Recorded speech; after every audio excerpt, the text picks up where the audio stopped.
Welcome to Washington Today on C-SPAN Radio for Tuesday, September 20th, 2022. Democratic Senator Joe Manchin condemning what he says is revenge politics when it comes to Senate Republicans saying they will not vote for his bill to speed up the permit process for energy projects as payback for Senator Manchin supporting the healthcare, clean energy, and tax bill known as the Inflation Reduction Act, which Republicans opposed. And since the permitting bill, it will be attached to a federal government funding bill, this all threatens a possible government shutdown. We'll have the latest in just a moment. Federal government helping Puerto Rico battered by Hurricane Fiona. We'll hear from a longtime member of Congress who was born in Puerto Rico, now representing New York. President Joe Biden asked about reports that Florida Governor Ron DeSantis sending migrants from the U.S.-Mexico border now to the president's home state of Delaware. National Security Advisor Jake Sullivan previewing President Biden's speech to the UN General Assembly that's happening Wednesday. Focus on supporting Ukraine and its continuing fight against Russia. Jake Sullivan also asked today in the White House briefing about President Biden's remarks in an interview this past weekend that the U.S. military would defend Taiwan from any Chinese invasion. And the UN Secretary General Antonio Guterres at the UN General Assembly in New York City warning nations are gridlocked in colossal global dysfunction. And he says our world is in peril and paralyzed. We begin with preventing a federal government shutdown with the start of the new fiscal year, October 1st. Passage of another spending bill required, likely to be short-term, known as a CR or continuing resolution as work continues on a full fiscal year budget. But there are disagreements over another bill that will be attached to the CR that's speeding up permitting for energy projects sponsored by Senator Joe Manchin, Democrat from West Virginia. Politico writes, with progressives already balking, several Republicans said Monday night that they might not provide the votes needed to break a filibuster on permitting reform, a key cog in this summer's Democratic climate, healthcare, and tax deal. Though easing construction of energy projects is a long-standing core GOP goal, the party senators said they were under no obligations to cough up perhaps a dozen or more votes the Democrats need to get Senator Manchin's vision done. That from Politico. Politico calling this Capitol Hill's central drama as Congress sprints to finish up its work before the midterm elections. Senator Manchin holding a news conference today on this, covered by C-SPAN. I guess the old saying that politics makes strange bedfellows. I got to be honest with you, I've been around for a long time in state politics and federal politics. I've never seen stranger bedfellows than Bernie Sanders and the extreme liberal left siding up with the Republican leadership in the caucus. I've never seen this happen. So it's come to me, what I'm hearing is it's like a revenge politics. And basically revenge towards one person, me. And I'm thinking, this is not about me. This is about something that Bernie has never supported anything about permitting reforms. And you're facing a country today, we've passed this out to you, I think, permitting timelines. If you look at what we do in the United States, 5 to 10 years, that's a minimum. If you look at basically states that have, countries that have vigorous environmental oversights, 1 to 3 years, 1 to 3 years. And then if you look at what's happening now because of the energy crisis we have in the Ukraine war, you have EU is considering emergency bypassing of all environmental reviews, and we don't think we're in a crisis, and we're not going to do anything about it, and we can. And then you look here at the energy prices. Look what the people in America are facing right now. 200% increase in natural gas. Natural gas increases 200. Regular gasoline's up 67%. Residential electricity, 15%. And then look at what's happening as far as overseas, 1,100% increase. Did you all get one of these? If you haven't, we have them for you. And this is what we're talking about. What are we facing today, and how do we basically get through this? I'm hearing that the Republican leadership is upset, and they're saying we're not going to give a victory to Joe Manchin. Joe Manchin's not looking for a victory. We've got a good piece of legislation that's extremely balanced, and I think it'll prove itself in time. The bottom line is how much suffering and how much pain do you want to inflict on the American people for the time? I can assure you, basically, the longer the time goes, the more the price goes up. That's what we're facing in America today in energy. Senator Manchin is a Democrat from West Virginia. A news conference today in the U.S. Capitol building. More from the article in Politico on this. Republicans have introduced their own proposal, led by Senator Shelley Moore Capito, Republican from West Virginia, and supported by nearly the entire GOP conference. The Senate Minority Whip, John Thune, Republican from South Dakota, said Democrats would have better luck attaching that Republican permitting legislation to this month's government funding bill than adding Senator Manchin's plan. Today, the Senate Minority Leader Mitch McConnell, with the same sentiment, questioned at a news conference. Will there be 10 Republican votes for Joe Manchin's permitting reform, especially considering this is part of the IRA deal you guys opposed? Well, I think the best answer to that is that all of us, I believe, voted for Shelley Moore Capito's permitting bill during the vote-a-rama. That's the one I think that most of us feel would actually make a difference. I don't think Senator Manchin has yet actually produced his bill so that you can take a look at it. Most of us would like to see genuine permitting reform. Sounds like that's kind of a red line for the Democrats.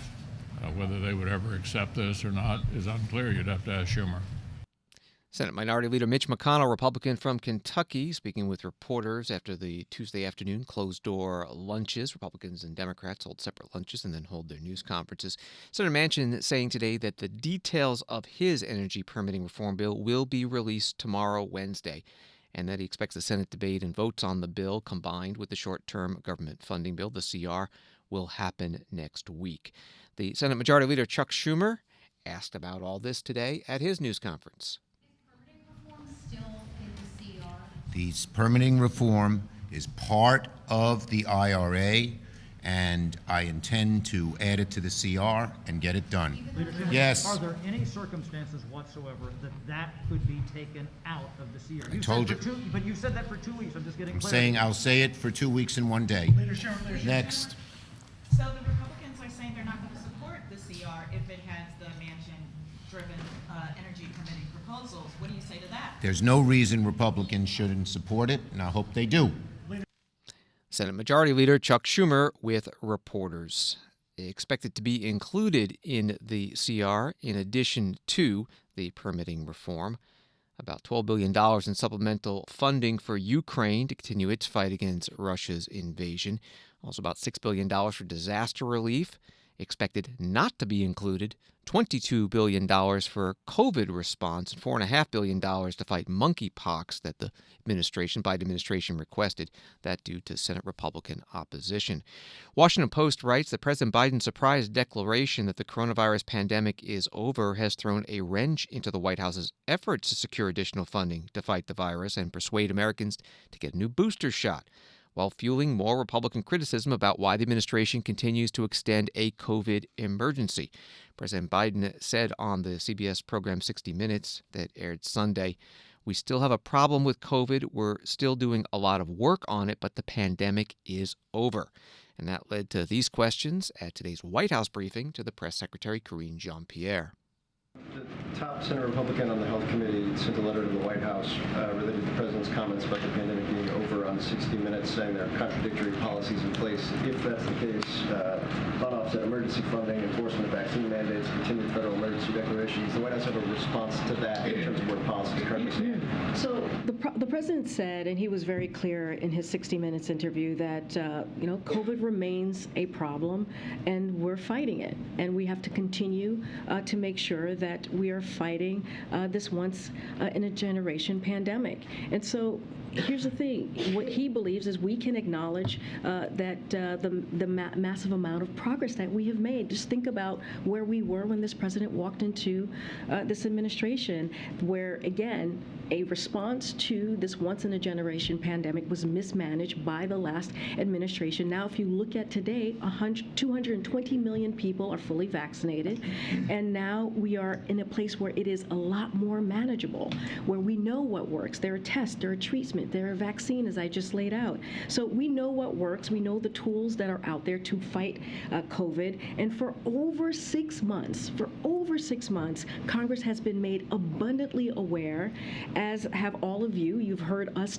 speak of this. You've heard from the experts. You've heard from our doctors of our need for the funding to ensure we have access to these tools and continue to have access to these tools. And for over 6 months, there have been new excuses for why they do not want to ensure that the U.S. remains on the front foot. Let's think about it. And Jake mentioned this about how we have to be prepared for the next generation of vaccines and treatments. We have to be prepared for the next potential pandemic, ensuring that we're leading the way when it comes to research, when it comes to development, when it comes to innovating and keeping testing readily accessible.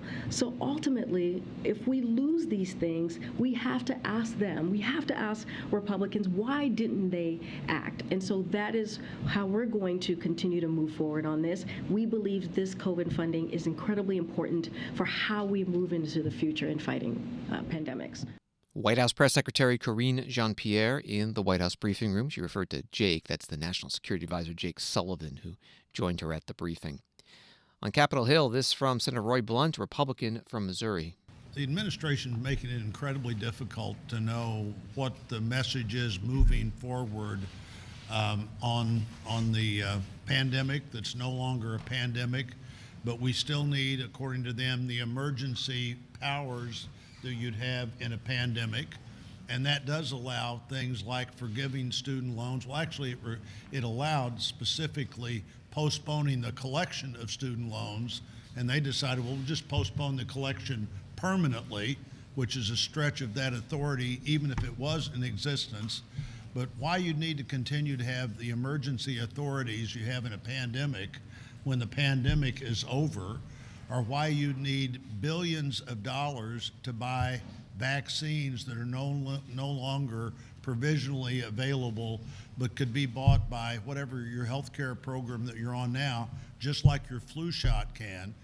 There's no reason for all of the American people to continue to borrow money for something that needs to move, as the president said himself, into a different category now of how we deal with this issue. Who pays for it, when you pay for it, how you pay for it, and what authority the administration wants to continue to hold on to for all the other things that appear to be possible under this emergency authority that clearly would not be necessary if there's no longer a pandemic. To get the COVID money that they have been saying for months that if they didn't have in the next 2 or 3 weeks, there'd be big problems for the country. But then these problems never appear to occur, and they continue to find the money that they theoretically didn't have. It really creates a lot of credibility crisis as we move into trying to look at what their requests are versus what they may really intend to do with the money or really intend to do with the authority. Senator Roy Blunt, Republican from Missouri, at today's Senate Republican Leadership News Conference. This is Washington Today. After Hurricane Fiona dumped about 30 inches of rain on Puerto Rico, knocking out electricity to millions of residents, causing severe flooding, and killing at least 2 people, White House says that FEMA resources have been mobilized, and the FEMA Director Deanne Criswell heading to the island to assist with rescue and recovery. Today is the 5th anniversary of another hurricane hitting Puerto Rico. Maria, a Category 4, killed about 3,000 people, caused tens of billions of dollars in damage. On Capitol Hill, several senators and House members from New York, New Jersey, and Connecticut, states with sizable Puerto Rican American populations, had scheduled a news conference to discuss the 5th anniversary. Instead, the focus was the current storm. Here is Congresswoman Nydia Velázquez, a Democrat from New York who was born in Puerto Rico. A year ago, we stood here discussing Maria. A year ago, I said that the Puerto Rican power grid was not where it needed to be. And I warned that not even a Category 1 will lead to a collapse of the power grid. And here we are today. Look, We have sent a lot of letters. I had a meeting with Schumer. I also met with the speaker. We have been asking what needed to be asked in terms of financial aid. We have two issues here. One is that we must recognize the responsibility of the federal government because we have a colony. Puerto Rico is a colony of the United States. And as a colony, the federal government has a responsibility, not only to give a blank check to Puerto Rico and say, you deal with it, but it's the lack of oversight from federal agencies regarding the use of federal funding in Puerto Rico.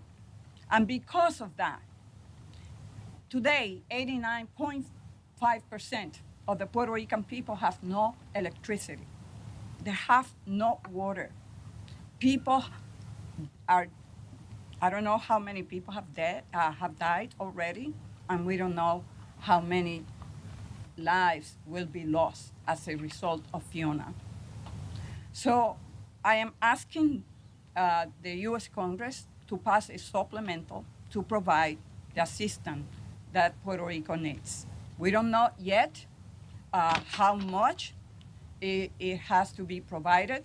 We are just waiting for the governor of Puerto Rico to conduct and finalize the damage assessment.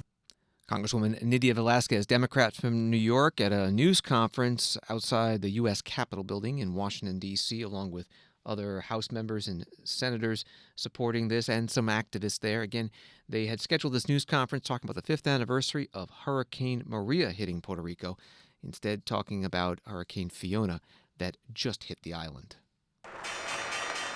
Wall Street today, the Dow down 313, NASDAQ down 109, S&P down 43. Now to immigration and border security. On Monday night, a Bexar County, Texas sheriff, Javier Salazar, telling reporters that he is investigating whether laws were broken when about 50 migrants who crossed the U.S.-Mexico border were flown to Florida and then on to Martha's Vineyard, Massachusetts. The sheriff says the migrants were sent under false pretenses for a photo op and stranded. Florida Governor Ron DeSantis, who ordered that flight, said Monday that they were chartered for migrants to Martha's Vineyard and they were clearly voluntary. President Biden today asked about this. Also reports that a chartered plane from Florida heading to the president's home state of Delaware. Mr. President, why is the border more overwhelmed? Mr. President, on the border, why is it more overwhelmed under your watch? On the border, why is the border more overwhelmed under your watch, Mr. President? Because there are 3 countries that are there are fewer immigrants coming from Central America and from Mexico. This is a totally different circumstance. What's on my watch now is Venezuela, Cuba, and Nicaragua. And the ability to send them back to those states is not rational. You could send them back and have them, we're working with Mexico and other countries to see if we can stop the flow. But that's the difference. Thank you. President, looks like he's sending migrants to Delaware. Do you have any comment or response to that, sir? He should come visit. We have a beautiful shoreline. President Biden at the White House taking reporters' questions as he finished up remarks on a different issue. And now word that the group of Venezuelan migrants flown from Texas to Florida and then to Martha's Vineyard have filed a class action suit against Governor Ron DeSantis, Republican, and the state's transportation secretary. The suit providing a detailed account of how the migrants came to board the planes, allegedly under false pretenses. And they argue the relocations violated their 4th and 14th Amendment rights and the Civil Rights Act of 1964. The suit says these immigrants who are pursuing the proper channels for lawful immigration status in the U.S. experience cruelty akin to what they fled in their home country. Republican Congressman Tony Gonzalez of Texas speaking about immigration and border security at a news conference today on Capitol Hill with other House Republicans. You know, I've never been to Martha's Vineyard, but I have been to Del Rio, I have been to Eagle Pass, and I have been to El Paso, just like many of my Republican colleagues. Elise Stefanik and Kevin McCarthy, we were just in Eagle Pass not too long ago. Our whip, Steve Scalise, was down in the RGV not too long ago. Many of our Republican colleagues have been to the border over and over again. Who hasn't been to the border is our Democratic colleagues. And I think we've all seen that this House Democrat leadership has failed America. People are no longer safe. People in my district no longer feel safe. Last night in El Paso, there were children, small children, that had to sleep out in the streets. Does that seem like a safe America to you? Last week in Eagle Pass, there were children, small children, regardless of their legal status, small children that drowned in the river in Eagle Pass. Last year in Del Rio, there were tens of thousands, over 10,000 Haitians under a bridge. Nothing has changed with this failed House Democrat leadership. House Republicans, we have a plan. This commitment to America that we're going to roll out here on Friday is our plan to end catch and release, to make sure that there's technology at the border. Those 53 migrants that were found cooked to death in a truck in my district, that could have been prevented if there was leadership that invested in technology along the border. House Republicans are committed to that. We will continue to highlight the horrific actions that are happening on the border. What you'll find is House Republicans continue to talk about it while House Democrats fail America and fail to keep us safe. Congressman Tony Gonzalez, Republican from Texas, at a news conference with other House Republicans today on Capitol Hill. Customs and Border Protection saying this week that for the first time, the number of arrests of undocumented immigrants along the southwestern border has gone above 2 million in 1 year. For the first 11 months of fiscal year 2022, the fiscal year ends at the end of this month, the number is 2.1 million. More on this issue from Congressman Hakeem Jeffries, Democrat from New York. He is the House Democratic Caucus chair. He was at his own news conference today. You had mentioned that, the vice chair had mentioned that it's kind of putting these immigrants' lives in danger by busing them and flying them across the country. On the same token, Republicans would argue that certain pull factors, providing them a pathway to citizenship, kind of encouraging them to come here illegally, would also put them in a dangerous situation. By taking that trek because they are trying to flee, economic disparity and such. What's your reaction to that? Well, the behavior of individuals like Ron DeSantis and Greg Abbott is radical, reckless, regressive, and reprehensible. They should start behaving like governors and stop behaving like human traffickers. They are putting politics over people in the most egregious way possible. The individuals who are being trafficked in many ways from the border and dropped off in various states across the country have fled repressive conditions, largely in Venezuela. And under our nation's laws, have a right to be heard in the context of any asylum proceedings that may subsequently take place. It was my understanding that these are individuals who claim to oppose everything that the Venezuelan government stands for at this particular point in time. But that doesn't matter to individuals like Ron DeSantis and Greg Abbott, because they peddle in hatred and xenophobia and trying to exploit the fears of the American people, and that's incredibly irresponsible. Congressman Hakeem Jeffries, Democrat from New York, the House Democratic Caucus chair. He referred to Pete Aguilar, the vice chair of the caucus. He's a congressman from California. You can find the full news conference at our video library at cspan.org, as well as everything else you've heard on Washington Today. And Washington Today continues in a moment. Live Wednesday on C-SPAN Radio at 10 a.m. Eastern. CEOs from Bank of America, Citigroup, JP Morgan Chase, and other large banks testify before the House Financial Services Committee. And live Wednesday at 2:30 p.m. Eastern Time, Federal Reserve Chair Jerome Powell holds a news conference expected to announce another interest rate increase. Listen to C-SPAN Radio anywhere on the C-SPAN Now mobile app and on your smart device. Say play C-SPAN Radio.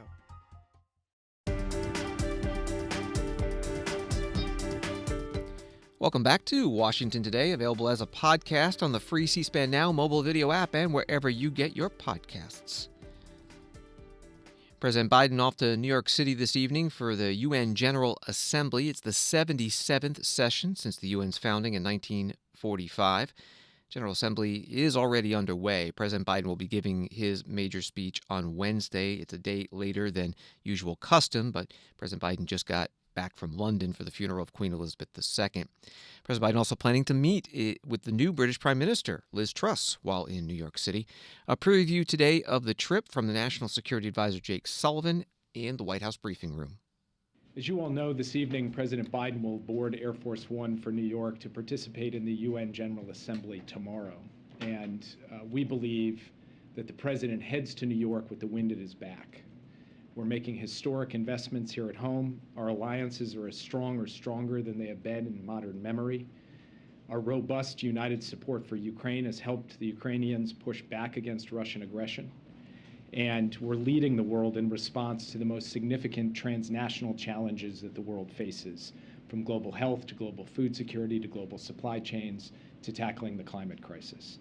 Meanwhile, our competitors are facing increasingly strong headwinds, and neither President Xi nor President Putin are even showing up for this global gathering. The President will deliver his speech before the UN General Assembly tomorrow morning. This is the traditional speech the President makes annually, in which he will describe his vision for American foreign policy and principled leadership in the world. Among other things, he'll offer a firm rebuke of Russia's unjust war in Ukraine and make a call to the world to continue to stand against the naked aggression that we've seen these past several months. He will underscore the importance of strengthening the United Nations and reaffirm core tenets of its charter at a time when a permanent member of the Security Council has struck at the very heart of the charter by challenging the principle of territorial integrity and sovereignty. He will make significant new announcements about the U.S. government's investments to address global food insecurity.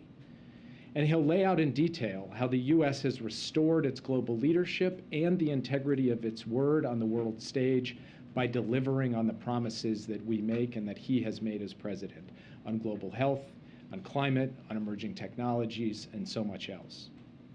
Throughout the day, the president will hold meetings with some of our closest allies, including his first bilateral meeting with new Prime Minister Liz Truss of the United Kingdom.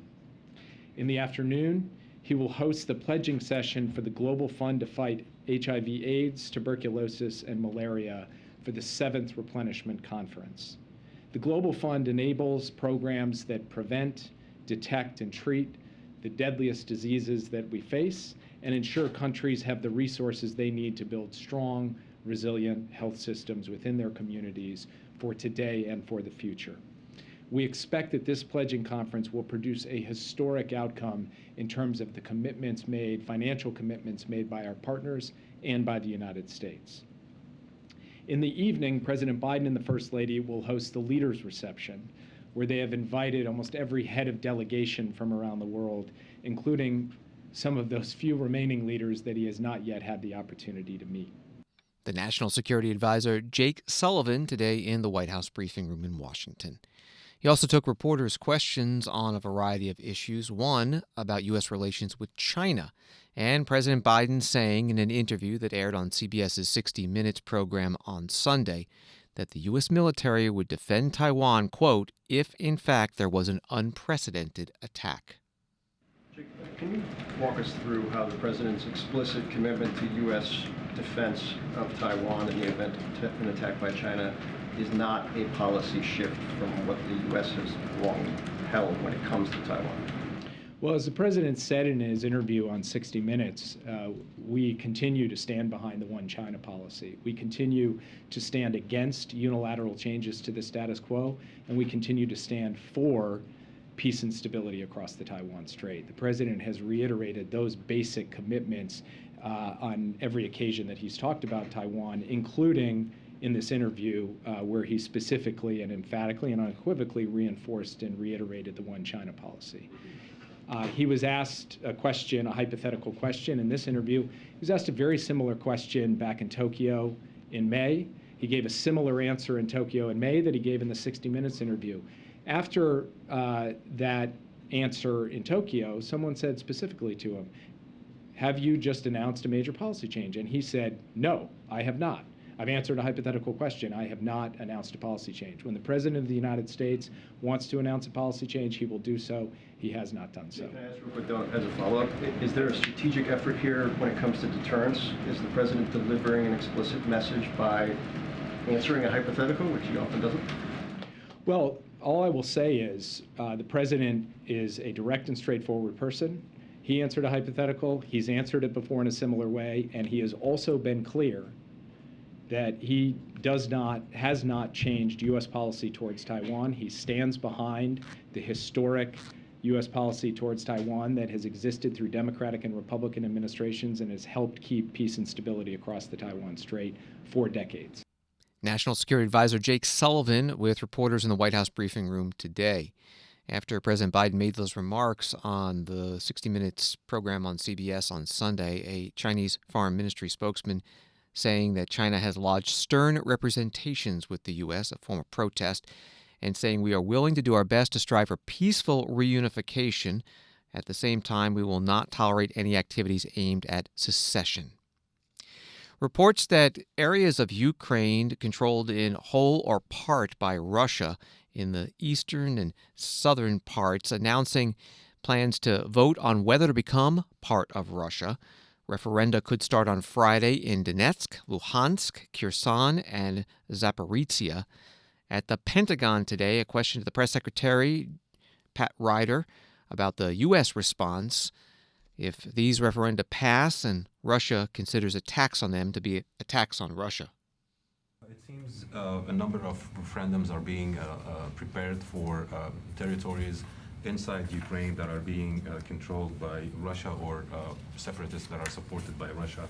And today, Mr. Medvedev, the National Security Deputy Chairman in Russia, basically warned that targeting these areas in the future will be a crime and that Russia will use all the forces of self-defense. So I'm just wondering if those referendums actually ended up resulting in Russia formerly controlling these regions. Will that change in any way the type of support the Pentagon is offering the Ukrainians? And will these territories be off limit for Ukrainians when it comes to using U.S. and allies provided weapons? Yeah. Thank you. Thanks, Fadi. Well, we've certainly been talking about the potential for these sham referenda for a while, and Russia's efforts to lay the groundwork to essentially annex Ukrainian territory. It's part of their playbook. We saw them do this in 2014, right? And it goes a little something like this. First, you're going to have proxy officials, as what you're seeing reported in the press right now, claim that they're going to conduct a referenda, and then they will use that as the basis to try to claim legitimacy in terms of annexation of sovereign Ukrainian territory. From my perspective, this is simply an information operation that's meant to distract from the difficult state that the Russian military currently finds itself in right now. But no one will view such sham referenda with any credibility, and the U.S. certainly will not recognize the outcome of any sham elections. And so in terms of how that will affect U.S. and international support to Ukraine, it will not. We will continue to work with Ukraine and our international partners to provide them with the support they need to defend their territory. Pat Ryder is the Pentagon press secretary, also an Air Force brigadier general, at his briefing with reporters today. He referenced 2014. Russia has done this before, holding a referendum in Crimea, then annexing that area, saying the result of the referendum justified that. Ukraine and all Western countries still consider Crimea part of Ukraine. As the Ukrainian military continues to uncover mass graves in Ukrainian territory in the northeast, recently recaptured from Russian occupation, evidence for potential Russian war crimes grows. Today at the Justice Department in Washington, D.C., Attorney General Merrick Garland meeting with Ukrainian Prosecutor General Andriy Kostin, the two signing an MOU, a Memorandum of Understanding. America and the world has seen the horrific images and the heart wrenching reports of brutality and death caused by the unjust Russian invasion of Ukraine. Just now, I reiterated to the Ukrainian Prosecutor General the Justice Department's commitment to standing with the people of Ukraine in the face of those horrors. In our meeting, we agreed that we will work together to pursue accountability for those who commit war crimes and other atrocities. This includes continuing the work of the Justice Department's War Crime Accountability Team. That team is providing Ukraine with a wide variety of technical assistance on criminal cases, including evidence collection and forensic analysis. This also includes the work of our Klepto Capture Task Force, which is working to counter Russian illicit finance and sanctions evasion. We will continue to seize and freeze the assets of those who enable the Russian government to continue its unjust war. Today, we will sign a memorandum of understanding to strengthen the partnership between the Department of Justice and the Prosecutor General's office. The MOU will allow us to work more expeditiously and efficiently in our respective investigations of war crimes. We know that the road ahead is neither short nor easy, but we and our Ukrainian partners will work tirelessly to pursue truth and justice. Our message is clear. There is no hiding place for the perpetrators of these atrocities. Mr. Prosecutor General. Thank you, Attorney General. The world has seen significant number of heinous war crimes committed by Russian forces and their proxies in Bucha and other cities throughout Ukraine. Unfortunately, the story repeats itself in recently liberated territories. Only in Izum, a site of at least 440 mass graves was discovered. Just 2 hours ago, I received a message from the prosecutor of Kharkiv region about new place, the village where about 100 graves were found. This place is not safe at the moment since it needs demining, but this is a new example of mass atrocities committed by the aggressor. This is a sign that Russia uses not only prohibited means and methods of warfare, but this is a clear and intentional policy of Russia. This evil should be fought and defeated by common efforts. Those that commit international crimes should be held accountable. Our cooperation with the Department of Justice serves exactly this purpose. This memorandum of understanding allows us to step up our common efforts in ensuring accountability for international crimes. Through establishing a formal framework of cooperation, we will strengthen effective investigation and prosecution of crimes committed by Russia in Ukraine and provide measure of justice to victims. Thank you. Andrei Kostin is the Ukrainian Prosecutor General meeting the Attorney General Merrick Garland in Washington. Russia this week denies that it has committed war crimes in Ukraine's Kharkiv province. This from Reuters. Kremlin spokesman Dmitry Peskov told reporters it's the same scenario as Bucha. It's a lie. And of course, we will defend the truth in this story. President Biden today nominating a new U.S. ambassador to Russia, the Russian Federation, Lynn Tracy, to replace John Sullivan, who left this month after 3 years. Lynn Tracy is currently U.S. ambassador to Armenia, and in her career, she has been deputy chief of mission at the U.S. Embassy in Moscow.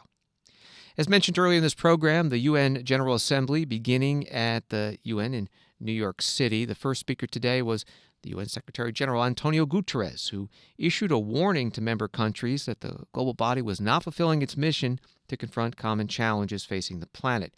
Guterres saying, "We cannot go on like this." Let's have no illusions. We are in rough seas. A winter of global discontent is on the horizon. A cost of living crisis is raging. Trust is crumbling. Inequalities are exploding. And our planet is burning. People are hurting, with the most vulnerable suffering the most. The United Nations Charter and the ideals it represents are in jeopardy. We have a duty to act, and yet we are gridlocked in colossal global dysfunction. The international community is not ready or willing to tackle the big, dramatic challenges of our age. This crisis threatens the very future of humanity and the fate of our planet. Crises like the war in Ukraine and the multiplication of conflicts around the globe, climates like the climate emergency and biodiversity loss, crises like the dire financial situation of developing countries and the fate of the Sustainable Development Goals, and crises like the lack of guardrails around promising new technologies to heal disease, connect people, and expand opportunity. In just the time since I became Secretary General, a tool has been developed to edit genes. Neurotechnology, connecting technology with the human nervous system, has progressed from idea to proof of concept. Cryptocurrencies and other blockchain technologies are widespread, but across a host of new technologies there is a forest of red flags. Social media platforms based on a business model that monetizes outrage, anger, and negativity are causing untold damage to communities and societies. Hate speech, misinformation, and abuse, targeted especially at women and vulnerable groups, are proliferating. Our data is being bought and sold to influence our behavior, while spyware and surveillance are out of control, all with no regard for privacy. Artificial intelligence can compromise the integrity of information systems, the media, and indeed democracy itself. Quantum computing could destroy cybersecurity and increase the risk of malfunctions to complex systems. We don't have the beginnings of a global architecture to deal with any of these. Excellencies, progress on these issues and more is being held hostage by geopolitical tensions. Our world is in peril and paralyzed. Geopolitical divides are undermining the work of the Security Council, undermining international law, undermining trust and people's faith in democratic institutions, undermining all forms of international cooperation. We cannot go on like this. United Nations Secretary General Antonio Guterres at the UN General Assembly at the UN in New York City. Returning now to an in-person session for the first time in 2 years. 2020 was entirely virtual due to COVID-19, and the General Assembly in 2021 was hybrid. There will be one exception this year to in-person. The Ukrainian President Volodymyr Zelensky got a special permission by a vote of the 193-member General Assembly to allow him to speak remotely due to the war that he is currently under. There were objections by Russia and some of its allies. Thanks for listening to Washington Today. Sign up for C-SPAN's evening newsletter word for word to get the stories Washington is talking about sent to you every day. Subscribe at c-span.org/connect. Have a good night.